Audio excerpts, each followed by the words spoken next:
ഹാ, എന്റെ മോനെ, നമുക്ക് ഓരോ ഫാൻസിനും അവഞ്ചേഴ്സ് എൻ ഗെയിമിന് ശേഷം നമ്മൾ പലപ്പോഴും കേട്ടിട്ടുള്ള കാര്യങ്ങൾ തന്നെയായിരുന്നു.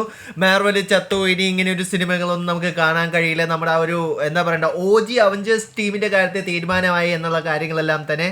യെസ്, അത് നമ്മൾ പല രീതിയിൽ നോക്കുകയാണെങ്കിൽ നല്ല രീതിയിൽ തന്നെ സങ്കടമായിട്ടുള്ളൊരു കാര്യം തന്നെയായിരുന്നു. അവഞ്ചേഴ്സ് എൻ ഗെയിമിന് ശേഷം നമുക്ക് ഇവരെ നമുക്ക് കാണാൻ പറ്റാതെ പോയിട്ടുണ്ടായിരുന്നത്. പക്ഷേ വലിയൊരു ന്യൂസ് നമുക്ക് ആക്ച്വലി അവഞ്ചേഴ്സ് 5നെ കുറിച്ചും അതുകൂടാതെ തന്നെ നമ്മുടെ അയൺമാനെ കുറിച്ചും നമുക്ക് ലഭിച്ചിട്ടുണ്ട്. സോ അത് തന്നെയാണ് ഇന്നത്തെ ഈ ആഴ്ചയിൽ നമ്മൾ ചെയ്യാൻ പോകുന്ന ഈ ന്യൂസിനകത്തുള്ള ഏറ്റവും വലിയ എക്സൈറ്റിംഗ് ആയിട്ടുള്ളൊരു കാര്യം തന്നെ. സോ അപ്പോൾ കൂടുതൽ കാര്യം പറഞ്ഞാൽ നിങ്ങൾ ആരും ബോറടിപ്പിക്കുന്നില്ല. നമുക്ക് ഈ ആഴ്ച എന്തൊക്കെയാണ് ഹോളിവുഡിൽ സംഭവിക്കണം എന്നുള്ള കാര്യത്തിലേക്ക് നേരെ കിടക്കാം. സോ ആദ്യം തന്നെ നമുക്ക് കടക്കാം. യെസ്, റീസെന്റ് ഒരു ഇന്റർവ്യൂ റോബർട്ട് ഡൗണി ജൂനിയർ ആയിട്ട് നടത്തിയിട്ടുണ്ടായിരുന്നു. ആൻഡ് അതിനകത്ത് തന്നെ പുള്ളിക്കാരൻ പറഞ്ഞിട്ടുള്ളൊരു കാര്യം തന്നെയാണ്, പുള്ളിക്കാരൻ ഇപ്പോഴും ഓപ്പൺ തന്നെയാണ്.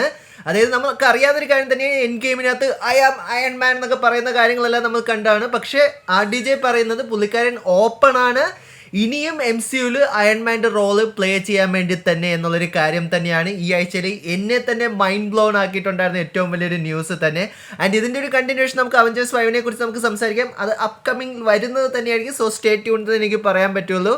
നമുക്ക് വീഡിയോയുടെ അവസാനം നമുക്ക് അതിനെക്കുറിച്ച് തന്നെ ഡിസ്കസ് ചെയ്യാവുന്നത് തന്നെയാണ്. ഇനി നമുക്ക് നേരെ DC യിലേക്ക് നോക്കിക്കഴിഞ്ഞാൽ യെസ്, കുറച്ച് 2-3 ന്യൂസ് ആയിട്ട് നമ്മൾ DC യെ കുറിച്ച് പ്രത്യേകിച്ച് ഒന്നും പറഞ്ഞില്ല. പക്ഷേ ഇപ്പോൾ നമുക്ക് കുറച്ച് പുതിയൊരു അപ്ഡേറ്റ്സ് നമുക്ക് ജെയിംസ് ഗണ്ണിൻ്റെ സൂപ്പർമാനെ കുറിച്ച് നമുക്ക് കിട്ടിയിട്ടുണ്ട്.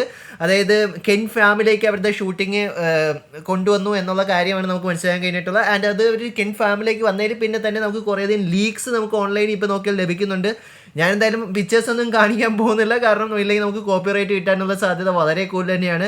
സോ കെൻ ഫാമിൻ്റെ കുറേയധികം ലീക്സ് കാര്യങ്ങളൊക്കെ നമുക്ക് ഓൺലൈനിൽ നോക്കിയാൽ നമുക്ക് ലഭിക്കുന്നത് തന്നെയായിരിക്കും.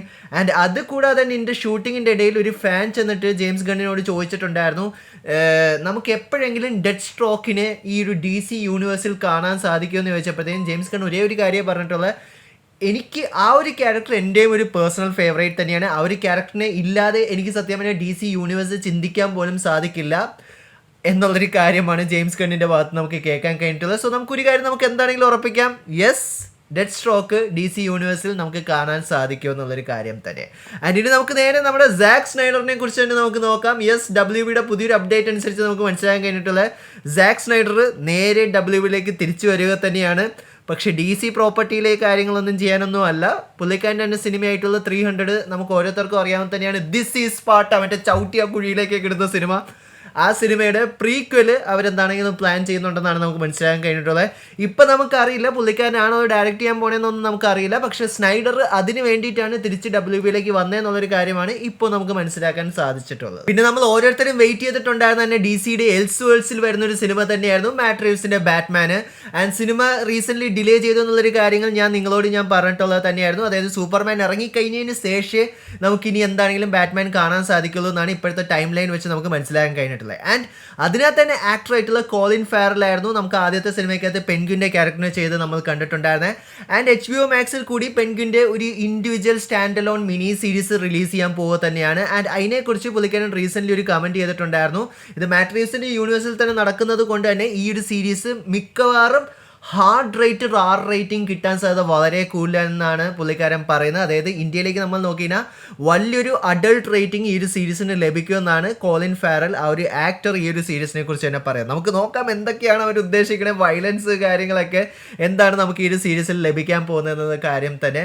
ആൻഡ് ഇനി അവിടെ നമ്മൾ നേരെ ഇങ്ങോട്ടേക്ക് നോക്കിക്കഴിഞ്ഞാൽ മാർവലിലേക്ക് നോക്കിക്കഴിഞ്ഞാൽ അതിനകത്ത് എടുത്ത് പറയേണ്ട ഒരു കാര്യം തന്നെയാണ്, യെസ്, നമ്മുടെ ഓരോരുത്തരുടെയും ഫേവറേറ്റ് സൂപ്പർമാൻ ആയിട്ടുള്ള ഹെൻറി കാവിൽ മാർവലിലേക്ക് വരാൻ പോകുന്നുള്ള കാര്യങ്ങളെല്ലാം നമ്മൾ കേട്ടിട്ടുണ്ടായിരുന്നു. ആൻഡ് റീസെൻ്റ്ലി ഒരു ഫാൻ ഹെൻറിയോട് ചോദിച്ചിട്ടുണ്ടായിരുന്നു മാർവലിൽ ഏതൊരു ക്യാരക്ടറിനെ പ്ലേ ചെയ്യാനാണ് താല്പര്യം എന്ന് ചോദിച്ചപ്പോൾ ഹെൻറി ഒരേ ഒരു കാര്യം പറഞ്ഞുള്ളൂ, എനിക്ക് ഓൾറെഡി ആരെങ്കിലും പ്ലേ ചെയ്ത ക്യാരക്ടർ പ്ലേ ചെയ്യാൻ എനിക്ക് ഒരു താല്പര്യവുമില്ല.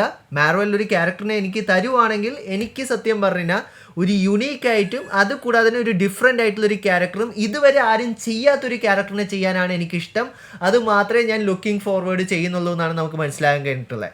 അപ്പം അങ്ങനെ ആലോചിക്കുകയാണെങ്കിൽ യെസ്, ഡെഡ്പൂൾ 3 നമുക്ക് എന്താണെങ്കിലും വൂൾവറിൻ്റെ വേരിയൻ്റ് ആയിട്ട് ഹെൻറി വരുമെന്ന് നമുക്ക് എന്താണെങ്കിലും തോന്നുന്നില്ല. യെസ്, അത് നല്ല രീതിയിൽ തന്നെ ഒരു നിരാശ തന്നെയാണ്. പക്ഷെ എന്നാലും നമുക്ക് പ്രതീക്ഷിക്കാം ഫ്യൂച്ചറിലേക്ക് പോകുമ്പോൾ മേ ബി സെൻട്രിയുടെ ക്യാരക്ടറൊക്കെ ആയിട്ട് വരുമായിരിക്കാം. അല്ലെങ്കിൽ പലരും പറയും നമ്മൾ കേട്ടിട്ടുണ്ട് ഡോക്ടർ ഡൂം വരാകും അല്ലെങ്കിൽ മെഫിസ്റ്റോ വരാകും എന്നൊക്കെ നമ്മൾ പറഞ്ഞ് നമ്മൾ കേട്ടിട്ടുണ്ടായിരുന്നു. ആൻഡ് മെഫിസ്റ്റോയുടെ കാര്യം പറയുമ്പോൾ തന്നെ എടുത്ത് പറയേണ്ടത് തന്നെയാണ് ജൻ കാർലോ എസ്പെറ്റീസോ. ഞാൻ നേരത്തെ നമ്മുടെ വീഡിയോയിൽ ഞാൻ പറഞ്ഞിട്ടുണ്ടായിരുന്നു പുള്ളിക്കാരൻ ഒരു സീക്രട്ട് ബട്ട് സോ ഇമ്പോർട്ടൻ്റ് ആയിട്ടുള്ളൊരു മാർവൽ റോൾ കിട്ടിയിട്ടുണ്ടായിരുന്നു. പക്ഷെ പുള്ളിക്കാരൻ ആരോടും പറയുന്നില്ല, പുള്ളിക്കാരൻ ഭയങ്കര രീതിയിൽ തന്നെ ടീസ് ചെയ്തുകൊണ്ട് നടക്കുകയാണെന്നുള്ളൊരു കാര്യം. അത് നമുക്കിപ്പോൾ മനസ്സിലാക്കാൻ കഴിയുന്നത് പുള്ളിക്കാരൻ ക്യാപ്റ്റൻ അമേരിക്കയുടെ പുതിയ സിനിമയ്ക്കകത്ത് നമുക്ക് കാണാൻ സാധിക്കുന്നത് തന്നെയാണ്. പക്ഷേ എന്താണെങ്കിലും പുള്ളിക്കാരൻ്റെ മാർവലിൽ കിട്ടിയിട്ടുള്ള ക്യാരക്ടർ കാങ്ങിൻ്റെ ക്യാരക്ടറല്ല, അത് കൂടാതെ തന്നെ ഡോക്ടർ ഡൂമിൻ്റെ ക്യാരക്ടറല്ല. ഇത് നമുക്കിപ്പോൾ കൺഫേം ആയിട്ടുള്ളൊരു കാര്യം തന്നെയാണ്. പിന്നെ ആരെന്ന് ചോദിച്ചാൽ ഞാൻ നേരത്തെ പറഞ്ഞ പോലെ ചിലപ്പോൾ മെഫിസ്റ്റോ ആയിരിക്കാം. പക്ഷെ എന്തായാലും മെഫിസ്റ്റോ ആകാൻ സാധ്യത വളരെ കുറവ് തന്നെയാണ്. കാരണം പുള്ളി പറഞ്ഞതെന്ന് പറഞ്ഞാൽ സിനിമയ്ക്കകത്തും സീരീസിനകത്തും ഞാൻ ഉണ്ടാകും എന്നത് തന്നെയാണ് നമുക്ക് പുള്ളി നമ്മളോട് പറഞ്ഞിട്ടുള്ളത് തന്നെ. ആൻഡ് സീരീസ് ഏതാണെന്ന് ചോദിച്ചാൽ മിക്കവാറും ഡെയർ ഡെവിളിൻ്റെ പുതിയ വരാൻ പോണ സീരീസിനകത്ത് പുള്ളിക്കാരനെ നമുക്ക് കാണാൻ സാധിക്കുമെന്നാണ് നമുക്കിപ്പോൾ മനസ്സിലാക്കാൻ കഴിഞ്ഞിട്ടുള്ളത്. ആൻഡ് ആ ഒരു സീരീസിൻ്റെ ആ ഒരു ഇതിലേക്ക് നമ്മൾ നോക്കിയാൽ ഒരു ഗ്രൗണ്ടഡ് ആയിട്ടുള്ളൊരു സീരീസാണ് നമുക്ക് MCUയുടെ ഭാഗത്ത് നമുക്ക് ലഭിക്കുന്നത്. സോ അതുകൊണ്ട് തന്നെ ജൻ കാർലോ എസ്പെറ്റീസോയുടെ ക്യാരക്ടറും ഒരു ഗ്രൗണ്ടഡ് ആയിട്ടുള്ളൊരു ക്യാരക്ടർ ആകാനാണ് സാധ്യത കൂടുതൽ. സീരീസിൽ നമുക്ക് കാണാൻ കഴിയും, അതുകൂടാതെ തന്നെ സിനിമയിൽ നമുക്ക് കാണാൻ കഴിയും. പക്ഷേ ഏത് ക്യാരക്ടർ എന്നുള്ളൊരു കാര്യം നമുക്ക് ഇപ്പോഴും നമുക്ക് ലഭിച്ചിട്ടില്ല. പക്ഷെ എന്താണ്, കാങ് അല്ല, അതുകൂടാതെ തന്നെ ഡോക്ടർ ഡൂമും അല്ല. നിങ്ങൾക്ക് എന്തെങ്കിലും ഒരു ഐഡിയ ഉണ്ടെങ്കിൽ നിങ്ങൾക്ക് കമൻറ്റ് ബോക്സിൽ കമൻറ്റ് ചെയ്യാവുന്ന തന്നെയാണ്. ഏത് ക്യാരക്ടറിനെ ആയിരിക്കും ഗസ് സ്പ്രിങ് ഈ MCU യൂണിവേഴ്സിനകത്ത് പ്ലേ ചെയ്യാൻ പോകുന്നത്. ഓക്കെ, ഇനി നമുക്ക് നമ്മുടെ ബ്ലേഡിൻ്റെ ന്യൂസിലേക്ക് നമുക്ക് കടക്കാം. ബ്ലേഡിൻ്റെ കുറേ കാര്യങ്ങൾ നമ്മുടെ നേരത്തെ വീഡിയോസിലും എല്ലാം ഞാൻ നിങ്ങളോട് പറഞ്ഞിട്ടുണ്ടായിരുന്നു. നിങ്ങൾ ആ വീഡിയോസ് കണ്ടിട്ടില്ലെങ്കിൽ ഞാനിവിടെ മെൻഷൻ ചെയ്തേക്കാം. ആ ഒരു ന്യൂസ് അപ്ഡേറ്റ്സ് വീഡിയോസ് നിങ്ങൾ കണ്ടു നോക്കാവുന്നത് തന്നെയാണ്. ആൻഡ് നമുക്കിപ്പോൾ ആ ഒരു അപ്ഡേറ്റിൻ്റെ കൂടെ തന്നെ നമുക്കിപ്പോൾ ലഭിച്ചിട്ടുള്ളത് വലിയൊരു അപ്ഡേറ്റ് എന്താണെന്ന് ചോദിച്ചാൽ മിക്കവാറും ചിലപ്പോൾ ജോർഡൻ പീലി ബ്ലേഡ് സിനിമ ഡയറക്റ്റ് ചെയ്യാൻ പോകുമെന്നുള്ളൊരു കാര്യമാണ് നമുക്ക് മനസ്സിലാക്കാൻ കഴിഞ്ഞിട്ടുള്ളത്. ഇതിപ്പോഴും കൺഫേംഡ് അല്ല, ഇത് റൂമർ ചെയ്യുന്ന ഒരു കാര്യം തന്നെയാണ്. കാരണം നമുക്കറിയാം, നേരത്തെ വീഡിയോയിൽ ഞാൻ പറഞ്ഞിട്ടുണ്ടായിരുന്നു, സ്ക്രിപ്റ്റ് ഒരു സ്ഥലത്ത് നിന്ന് എഴുതുന്നു, മറ്റേ സ്ഥലത്ത് നിന്ന് മാർഷൽ ആരി ഇരുന്ന് കീറിക്കളയുന്നു, അതിനപ്പുറത്ത് പോയി വേറെ കുറേ ആൾക്കാർ കത്തിച്ച് കളയുന്നു, പിന്നെ പുതിയ സ്ക്രിപ്റ്റ് എഴുതുന്നു. എൻ്റെ പൊന്നു, ഇത്രത്തോളം ഡ്രാമ സംഭവിക്കുന്ന ഒരു സിനിമ ഞാൻ കണ്ടിട്ടില്ല. ഈ അടുത്തെങ്ങനെ ചാകുന്നതിന് മുമ്പെങ്ങാനും ഈ ഒരു സിനിമ കാണാൻ സാധിക്കുമോ എന്നുള്ളൊരു കാര്യം മാത്രമേ എനിക്ക് പേഴ്സണലി എനിക്ക് പറയാനുള്ളൂ. സോ ബ്ലേഡിൻ്റെ കാര്യത്തിൽ നമുക്ക് ഈ ഒരു അപ്ഡേറ്റ് ആണ് നമുക്കിപ്പോൾ ലഭിച്ചിട്ടുള്ളത്. ജോർഡൻ പീലി വളരെ കിടിലനായിട്ടുള്ളൊരു ഡയറക്ടർ തന്നെയാണ്. എനിക്ക് പുള്ളിക്കാരൻ്റെ കുറേ സിനിമകൾ എനിക്ക് ഭയങ്കര ഇഷ്ടം തന്നെയാണ്. ഞാൻ പറയുകയാണെങ്കിൽ എന്താണ്, ഗെറ്റ് ഔട്ട് എന്ന് പറഞ്ഞ സിനിമ 1 പോലെ തന്നെയായിരുന്നു. ഗെറ്റ് ഔട്ട് മാത്രമല്ല, അതേപോലെ തന്നെ കുറേ സിനിമ പുള്ളിക്കാരൻ ഡയറക്റ്റ് ചെയ്തിട്ടുണ്ട്. റീസെൻ്റ് ഒരു ഏലിയൻ്റെ ഫിലിം ഡയറക്റ്റ് ചെയ്തിട്ടുണ്ട്, മറ്റേ സ്പേസ് ഷിപ്പൊക്കെ വരുന്ന പേര് ഞാൻ മറന്നുപോയി. നിങ്ങൾക്ക് അറിയാമെങ്കിൽ കമൻറ്റ് ബോക്സിൽ കമൻറ്റ് ചെയ്യാവുന്ന തന്നെയാണ്. സോ നല്ലൊരു ഡയറക്ടർ തന്നെയാണ്, നമുക്ക് നോക്കാം. പക്ഷേ ഇതിപ്പോഴും റൂമറാണ്. കാരണം സ്ക്രിപ്റ്റ് എഴുതാതെ നമുക്കൊരു സിനിമ ഒന്നും ചെയ്യാൻ പറ്റില്ലല്ലോ, അത് മറ്റൊരു കാര്യം തന്നെ. സോ ഇനി നമുക്ക് നേരെ നെറ്റ്ഫ്ലിക്സിൻ്റെ വിശേഷത്തിലേക്ക് നമുക്ക് പോകാം. സ്ട്രേഞ്ചർ തിങ്സിനെ കുറിച്ചല്ല ഞാൻ സംസാരിക്കാൻ പോകുന്നത്. നെറ്റ്ഫ്ലിക്സിൻ്റെ ഈ അടുത്തിടെ ഇറങ്ങിയിട്ടുണ്ടായിരുന്ന ഹിറ്റായിട്ടുള്ള ഏറ്റവും വലിയൊരു ഷോ തന്നെയായിരുന്നു നമ്മുടെ ആനിമേ ആയിട്ടുള്ള വൺ പീസിൻ്റെ ആ ഒരു സീരീസ് തന്നെ. നമുക്കിപ്പോൾ മനസ്സിലാക്കാൻ കഴിഞ്ഞിട്ടുള്ള ആ ഒരു വൺ പീസിൻ്റെ സീസൺ 2ഉം സീസൺ 3യും അവർ ബാക്ക് ടു ബാക്ക് ഷൂട്ട് ചെയ്യാൻ പോകുമെന്നാണ് നമുക്ക് മനസ്സിലാക്കാൻ കഴിഞ്ഞിട്ടുള്ളത് തന്നെ. അതായത് പറഞ്ഞാൽ അവർ ബ്രേക്ക് ഒന്നും എടുക്കുന്നില്ല, സീസൺ 2ഉം സീസൺ 3യും അടുപ്പിച്ച് തന്നെ അവർ ഷൂട്ട് ചെയ്യും. ആൻഡ് റിലീസിങ് പിന്നെ എന്താണെങ്കിലും 1 ഇയർ ഗ്യാപ്പ് ഇട്ടേ അവർ റിലീസ് ചെയ്യുള്ളൂ. കാരണം മേ ബി ചിലപ്പോൾ ആക്ടേഴ്സിൻ്റെ ഏജും കാര്യങ്ങളും കൂടിയൊക്കെ വെച്ച് തന്നെയായിരിക്കും. സോ എന്താണെങ്കിലും നമ്മൾ അലബാസ്റ്റോ ആർക്കിലേക്കാണ് നമ്മൾ പോകുന്നത്. ക്രോക്കഡൈൽ ആരായിരിക്കുന്ന ഒരു കാര്യം കാണാൻ വേണ്ടി ഞാൻ നല്ല രീതിയിൽ തന്നെ എക്സൈറ്റഡ് തന്നെയാണ്. സോ ഇനി നമുക്ക് നേരെ സോണിവേഴ്സിൽ സംഭവിക്കുന്ന കാര്യത്തിലേക്ക് തന്നെ നമുക്ക് നോക്കാം. അതിനകത്ത് ആദ്യം തന്നെ എടുത്ത് പറയേണ്ട കാര്യം, സോണിയുടെ CEO ഒക്കെ ഇപ്പോൾ വിചാരിക്കുന്നതെന്ന് പറഞ്ഞാൽ അതായത് കാശും ചെലവും ഒക്കെ സിനിമകളുടെ കുറയ്ക്കാൻ വേണ്ടിയിട്ട് അവർ AI ഇംപ്ലിമെൻറ്റേഷൻ കൊണ്ടുവരുമെന്നാണ് നമുക്ക് മനസ്സിലാക്കാൻ കഴിഞ്ഞിട്ടുള്ളത്. അതായത് ഇനി വരാൻ പോണ സിനിമകളുടെയൊക്കെ സ്ക്രിപ്റ്റ് ഒക്കെ എഴുതാൻ പോകുന്ന ആർട്ടിഫിഷ്യൽ ഇൻ്റലിജൻസ് അല്ലെങ്കിൽ ChatGPT കൊണ്ടാണെന്നാണ് നമുക്ക് മനസ്സിലാക്കാൻ കഴിഞ്ഞിട്ട്. അപ്പോൾ ഇതുവരെ എഴുതിക്കൊണ്ടിരുന്ന ChatGPT അല്ലായിരുന്നു. ഞാൻ വിചാരിച്ച ChatGPT ആയിരുന്നു അവിടുത്തെ എല്ലാ സിനിമയുടെയും കഥ എഴുതിക്കൊണ്ടിരുന്നതെന്നാണ് ഞാൻ വിചാരിച്ചിട്ടുള്ളത്. പക്ഷേ ഇതാണ് ഇപ്പോൾ അവിടുത്തെ ലേറ്റസ്റ്റ് അപ്ഡേറ്റ് നമുക്ക് ലഭിച്ചിട്ടുള്ളത്. ലേറ്റസ്റ്റ് അപ്ഡേറ്റിൻ്റെ കാര്യം പറയുമ്പോൾ തന്നെ നമുക്ക് വെനത്തിൻ്റെ 3ാമത്തെ സിനിമയായിട്ടുള്ള ലാസ്റ്റ് ഡാൻസിൻ്റെ ട്രെയിലർ നമുക്ക് ലഭിച്ചിട്ടുണ്ടായിരുന്നു. നമ്മൾ അതിൻ്റെ ട്രെയിലർ ബ്രേക്ക് ഡൗണും റിയാക്ഷനും കാര്യങ്ങളൊക്കെ ചെയ്തിട്ടുള്ളത് തന്നെയാണ്. നിങ്ങൾ കണ്ടിട്ടില്ലെങ്കിൽ പോയി കണ്ടു നോക്കാവുന്നത് തന്നെയാണ്. നിങ്ങളുടെ അഭിപ്രായങ്ങൾ നിങ്ങൾക്ക് താഴെ കമൻറ്റ് ബോക്സിൽ കമൻറ്റ് ചെയ്യാവുന്നത് തന്നെയാണ്. ആൻഡ് ആ ഒരു ട്രെയിലറിൻ്റെ ആ ഒരു റിലീസിന് അനുബന്ധിച്ച് തന്നെ ടോം ഹാർഡി റീസെൻ്റ്ലി ഒരു ഇൻ്റർവ്യൂവിനകത്ത് പോയപ്പോഴത്തേക്കും കുറേ ആൾക്കാർ ചോദിച്ചിട്ടുണ്ടായിരുന്നു, ഈ സിനിമയ്ക്കകത്തെങ്കിലും നമുക്ക് സ്പൈഡർമാനെ കാണാൻ സാധിക്കുമോ എന്നുള്ളൊരു ക്വസ്റ്റ്യൻ തന്നെ. ആൻഡ് ടോം ഹാർഡി അതിന് കൊടുത്തിട്ടുണ്ടായിരുന്ന റിപ്ലൈ എന്താണെന്ന് ചോദിച്ചു കഴിഞ്ഞാൽ, ഇതൊരു മറ്റൊരു മോർണിംഗ് ടൈം ആണോ എന്ന് എനിക്കറിയില്ല, പക്ഷെ പുള്ളിക്കാരൻ കൊടുത്തിട്ടുണ്ടായിരുന്ന റിപ്ലൈ ഇതായിരുന്നു: ഞങ്ങളുടെ യൂണിവേഴ്സ്, അതായത് ഈ ഒരു വെനം സിനിമയുടെ ആ ഒരു സിനിമാറ്റിക് യൂണിവേഴ്സിനകത്ത് ഒരു സ്പൈഡർമാൻ ഉണ്ട്.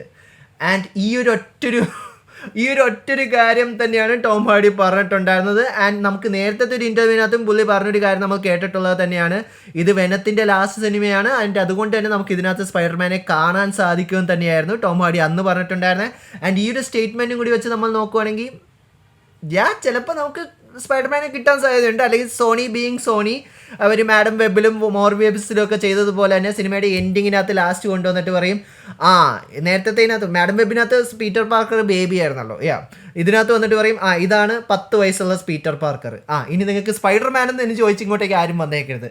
എൻ്റെ പൊന്നു ആൻഡ്രോന് ഒരു ഏലിയനെങ്കിലും ഫൈറ്റ് ചെയ്യാൻ വേണ്ടി കൊടുക്കുക, അത്രേ ഞാൻ പറയുള്ളൂ. ഒരു അപേക്ഷ മാത്രമാണ്. സോ ചെറിയൊരു കൺഫർമേഷൻ നമുക്കുണ്ട്, സ്പൈഡർമാനെ മിക്കവാറും വെനം 3 നമുക്ക് കാണാൻ സാധിക്കുന്നത് തന്നെയാണ്. ആൻഡ് സ്പൈഡർമാൻ്റെ കാര്യം പറയുമ്പോൾ തന്നെ നമ്മുടെ ഫാൻ ഫേവറേറ്റ് ടോം ഹോളൻഡിൻ്റെ സ്പൈഡർമാൻ 4 കുറിച്ചൊരു അപ്ഡേറ്റ് നമുക്ക് ലഭിച്ചിട്ടുണ്ട്. ആ ഫിലിമിൻ്റെ ഷൂട്ടിങ് സത്യം പറഞ്ഞാൽ ഈ ഇയർ എൻഡിങ് സ്റ്റാർട്ട് ചെയ്യാനായിരുന്നു അവർ പ്ലാൻ ചെയ്തിട്ടുണ്ടായിരുന്നത്. പക്ഷേ കുറേ കാര്യങ്ങളുടെ ഡിലേയും കാര്യങ്ങളെല്ലാം വന്നത് കൊണ്ട് തന്നെ 2025 ജാനുവരിയിലായിരിക്കും ഈ സിനിമയുടെ പ്രീ പ്രൊഡക്ഷൻ സ്റ്റാർട്ട് ചെയ്യണം എന്നുള്ളൊരു അപ്ഡേറ്റ് ആണ് നമുക്കിപ്പോൾ ലഭിച്ചിട്ടുള്ളത്. അത് ഗ്രൗണ്ടഡ് ഒന്നും ആകാൻ പോകുന്നില്ല. സോണിയുടെ മാർവലിൻ്റെ ആ ഒരു ഫൈറ്റ് വെച്ച് നമ്മൾ നോക്കുകയാണെങ്കിൽ മറ്റൊരു നോവേ ഹോം ആയിരിക്കും നമുക്ക് ലഭിക്കാൻ പോണെന്നാണ് നമുക്കിപ്പോൾ ഏകദേശം റൂമേഴ്സിൽ കൂടി മനസ്സിലാക്കാൻ കഴിഞ്ഞിട്ടുള്ളത്. ബാക്കി ന്യൂസ് നമുക്കിപ്പോൾ ലഭിച്ചിട്ടില്ല. സോ സ്പൈഡർമാൻ 4 2024 അല്ല 2025 സ്റ്റാർട്ട് ചെയ്യാൻ പോകുന്ന അതിൻ്റെ ഷൂട്ടിങ്ങും കാര്യങ്ങളെല്ലാം. കുറച്ച് ആഴ്ചകളായിട്ട് നമുക്ക് ഡെഡ്പൂൾ ആൻഡ് വൂൾവറിനെ കുറിച്ച് പ്രത്യേകിച്ച് പുതിയ ന്യൂസ് നമുക്ക് ലഭിക്കുന്നില്ലായിരുന്നു. ആൻഡ് ഫൈനലി നമുക്ക് ഇത്തവണ കുറച്ച് പുതിയ ന്യൂസ് നമുക്ക് ലഭിച്ചിട്ടുണ്ട്. അതിനകത്ത് എടുത്ത് പറയേണ്ടത് തന്നെയാണ് ഡഫേൻ കീൻ, പുള്ളിക്കാരിയായിരുന്നു ലോഗനകത്ത് X-23 എന്ന് പറഞ്ഞിട്ടുള്ള ആ ഒരു ക്യാരക്ടറിനെ ചെയ്തിട്ടുണ്ട്. ആ കൊച്ചുകുട്ടി ഇപ്പം കൊച്ചുകുട്ടിയൊന്നുമല്ല കേട്ടോ, ഇപ്പോൾ സോ ഡഫേൻ കീനിന് റീസെൻ്റ്ലി ഒരു ഫാൻ ചെന്ന് പുള്ളിക്കാരിയോട് ചോദിച്ചിട്ടുണ്ടായിരുന്നു X-23 ക്യാരക്ടറിനെ ഞങ്ങൾക്ക് ഡെഡ്പൂൾ ആൻഡ് വൂൾവറിൽ കാണാൻ സാധിക്കുമെന്ന് ചോദിച്ചു. പുള്ളിക്കാരി പറഞ്ഞു എനിക്ക് അതിനെക്കുറിച്ച് പ്രത്യേകിച്ചൊന്നും അറിയില്ല, ഞാൻ ആ സിനിമയ്ക്കകത്ത് ഇല്ല എന്നൊക്കെയാണ്. ആൻഡ്രൂ ഗ്രാഫീൽഡിനെ പോലെ തന്നെ ആയിരിക്കാം എന്ന് നമുക്ക് പ്രതീക്ഷിക്കാം. ആൻഡ് അത് പറയുമ്പോൾ തന്നെ എടുത്ത് പറയേണ്ട ടൈലർ സ്വിഫ്റ്റും ഈ ഒരു സിനിമയ്ക്കകത്ത് നമുക്ക് കാണാൻ സാധിക്കുമെന്ന് നമുക്കത് കേട്ടിട്ടുണ്ടായിരുന്നു പല റൂമേഴ്സിൽ കൂടി. മേ ബി ചിലപ്പോൾ ലേഡി ഡെഡ്പൂൾ ആയിട്ട് അല്ലെങ്കിൽ ഡാസിലോറിൻ്റെ ക്യാരക്ടറിനെയൊക്കെ പ്ലേ ചെയ്യുന്നതായിട്ട്. പക്ഷേ ഇപ്പോൾ റീസെൻ്റ് ഒരു അപ്ഡേറ്റിൽ നമുക്ക് മനസ്സിലാക്കാൻ കഴിഞ്ഞിട്ടുള്ള ടൈലർ സ്വിഫ്റ്റ് സിനിമയിൽ ഉണ്ടാകില്ല. It breaks my heart. Okay, ഇനി നമുക്ക് ഈ ആഴ്ചയിലെ ഏറ്റവും വലിയ ന്യൂസിലേക്ക് നമുക്ക് കിടക്കാം. മറ്റൊന്നുമല്ല, അവഞ്ചേഴ്സ് 5 കുറിച്ചിട്ടുള്ള ന്യൂസ് തന്നെയാണ്. അതിനകത്ത് ആദ്യം തന്നെ എടുത്ത് പറയേണ്ടത് നമുക്കിപ്പോൾ മാർവലിൻ്റെ ലേറ്റസ്റ്റ് അപ്ഡേറ്റ്സ് കൂടി നമുക്ക് മനസ്സിലാക്കാൻ കഴിഞ്ഞിട്ടുള്ള അവഞ്ചേഴ്സ് 5 അവർ 60 അതായത് 60 മാർവൽ സിനിമാറ്റിക് യൂണിവേഴ്സിലുള്ള ക്യാരക്ടേഴ്സിനെ അവർ നമ്മളെ കാണിച്ചു തരുമെന്നാണ് നമുക്ക് മനസ്സിലാക്കാൻ കഴിഞ്ഞിട്ടുള്ളത്. ഇതാണ് ഞാൻ നേരത്തെ പറഞ്ഞിട്ടുണ്ടായിരുന്ന അയൺമാൻ ആയിട്ടുള്ള കണ്ടിന്യൂവേഷൻ. അതായത് 60 ക്യാരക്ടേഴ്സിനെ അവർ ഈ ഒരു സിനിമയ്ക്കകത്ത് കാണിക്കുവാണെങ്കിൽ എന്താണെങ്കിലും അതിനകത്ത് നമ്മുടെ OG അവഞ്ചേഴ്സ് ടീം, അതായത് Iron Man, Captain America, Hawkeye, Thor, Hulk, Black Widow, ഈ പറഞ്ഞ ക്യാരക്ടേഴ്സിൻ്റെ ഒക്കെ റിട്ടേൺ നമുക്ക് എന്താണെങ്കിലും എക്സ്പെക്ട് ചെയ്യാൻ സാധിക്കുന്നത് തന്നെയാണ്. ആൻഡ് ഈ ഒരു സിനിമ സത്യം പറഞ്ഞാൽ ഒരു ക്യാരക്ടറിനെ ഫോക്കസ് ചെയ്തായിരിക്കില്ല, മൾട്ടിപ്പിൾ ക്യാരക്ടേഴ്സിനെ ഫോക്കസ് ചെയ്തായിരിക്കും എന്നാണ് നമുക്ക് ഇപ്പോഴുള്ള അപ്ഡേറ്റിൽ കൂടി നമുക്ക് മനസ്സിലാക്കാൻ കഴിഞ്ഞിട്ടുള്ളത് തന്നെ. ആൻഡ് സിനിമ ആര് ഡയറക്റ്റ് ചെയ്യും എന്നുള്ളൊരു ചോദ്യത്തിനുള്ള ആൻസറും കൂടി നമുക്ക് ലഭിച്ചിട്ടുണ്ട്. മാർവൽ ഇപ്പോഴത്തെ പ്രസൻറ്റ് സിറ്റുവേഷനിൽ ഡെഡ്പൂൾ ആൻഡ് വൂൾവറിൻ്റെ ഡയറക്ടറായിട്ടുള്ള ഷോൺ ലെവേയെ തന്നെ വെച്ചായിരിക്കും അവഞ്ചേഴ്സ് 5 ഡയറക്റ്റ് ചെയ്യാൻ പോകണമെന്നാണ് നമുക്കിപ്പോൾ മനസ്സിലാക്കാൻ കഴിഞ്ഞിട്ടുള്ളത്. പക്ഷേ പുള്ളിക്കാരൻ്റെ ഷെഡ്യൂൾസ് എന്താ പറയുക, പുള്ളിക്കാരന് അത്രയ്ക്ക്, അതായത് പുള്ളിക്കാരന് സത്യം പറഞ്ഞാൽ ഷെഡ്യൂൾസ് ഇല്ല. പുള്ളിക്കാരൻ പല കാര്യങ്ങൾ കൊണ്ട് ബിസി ആയിട്ടുള്ളത് കൊണ്ട് തന്നെ അതിപ്പോഴും സത്യം പറഞ്ഞാൽ ഒരു ഫൈനൽ കൺഫർമേഷൻ നമുക്ക് ലഭിച്ചിട്ടില്ല. സോ മിക്കവാറും അവർ ഇപ്പോഴത്തെ സിറ്റുവേഷനിൽ അവർ നോക്കുന്നത് ഷോൺ ലെവയെ കൊണ്ട് തന്നെ ഡയറക്റ്റ് ചെയ്യാൻ വേണ്ടി തന്നെയാണ്. ആൻഡ് അതുകൂടാതെ തന്നെ ഇനി വില്ലന്മാരെ കുറിച്ച് പറഞ്ഞാൽ നമുക്കറിയാം, ഓൾറെഡി റൂമർ ചെയ്തിട്ടുള്ള വില്ലന്മാർ തന്നെയായിരുന്നു. ഒന്ന് കാങ്, അതുകൂടാതെ തന്നെ ഡോക്ടർ ഡൂം. പക്ഷേ ഈ 2 വില്ലന്മാർ മാത്രമായിരിക്കില്ല, സിനിമയ്ക്കകത്ത് മൾട്ടിപ്പിൾ വില്ലന്മാരുണ്ടാവുന്നതും കൂടിയുള്ള ഒരു അപ്ഡേറ്റും കൂടി നമുക്ക് ലഭിച്ചിട്ടുണ്ട്. പക്ഷേ ഇവർ 2 പേരും ആയിരിക്കാം, അല്ലെങ്കിൽ ഡോക്ടർ ഡൂം ആയിരിക്കാം മെയിൻ വില്ലൻ എന്നാണ് നമുക്ക് മനസ്സിലാക്കാൻ കഴിഞ്ഞിട്ടുള്ളത്. ബാക്കിയുള്ളതൊക്കെ മിനി ആയിട്ടുള്ള വില്ലന്മാർ. സോ അയൺമാൻ്റെ തിരിച്ചു വരവ്, അതുകൂടാതെ തന്നെ അവഞ്ചേഴ്സ് 5 കുറിച്ച് നമുക്ക് ഫൈനലി നമുക്ക് ഏകദേശം കുറച്ചൊക്കെ അപ്ഡേറ്റ്സ് നമുക്ക് ഇപ്പോൾ ലഭിക്കാൻ തുടങ്ങിയിട്ടുണ്ട്. ഇനി വരാനിരിക്കുന്ന ആഴ്ചയിൽ നമുക്ക് വേറെ കുറേ പുതിയ അപ്ഡേറ്റ്സ് ഒക്കെ നമുക്ക് ലഭിക്കാൻ തന്നെ നമുക്ക് പ്രതീക്ഷിക്കാം. സോ ഇതെല്ലാം തന്നെയാണ് നമുക്ക് ഈ ആഴ്ചയിട്ടുള്ള ന്യൂസിനകത്ത് നമുക്ക് ലഭിച്ചിട്ടുള്ള ബിഗ് ന്യൂസ്, ലീക്സ് ആൻഡ് അപ്ഡേറ്റ്സും കാര്യങ്ങളെല്ലാം തന്നെ. സോ നിങ്ങളുടെ ഇതിനകത്തുള്ള ഫേവറേറ്റ് ന്യൂസ് അല്ലെങ്കിൽ ഫേവറേറ്റ് അപ്ഡേറ്റ്സ് ഏതായിരുന്നു എന്നുള്ള കാര്യങ്ങളെല്ലാം താഴെ കമന്റ് ബോക്സിൽ കമന്റ് ചെയ്യാൻ തന്നെയാണ്. അയൺമാൻ ഒരിക്കൽ കൂടി തിരിച്ചു വരുന്നതിൽ ആരൊക്കെ എക്സൈറ്റഡ് ആയിരുന്നു എന്നുള്ള കാര്യങ്ങൾ നിങ്ങൾക്ക് കമന്റ് ബോക്സിൽ കമന്റ് ചെയ്യാവുന്ന തന്നെയാണ്. So once again thank you so much for watching this video. നിങ്ങൾക്ക് വീഡിയോ ഇഷ്ടപ്പെട്ടിട്ടുണ്ടെങ്കിൽ ലൈക്കും ഷെയറും ചെയ്യാൻ തന്നെയാണ്. ഇഷ്ടപ്പെല്ലെങ്കിൽ നിങ്ങൾക്ക് ഡിസ്ലൈക്ക് ചെയ്യാൻ തന്നെയാണ്. So stay safe guys, stay awesome. See you guys next episode.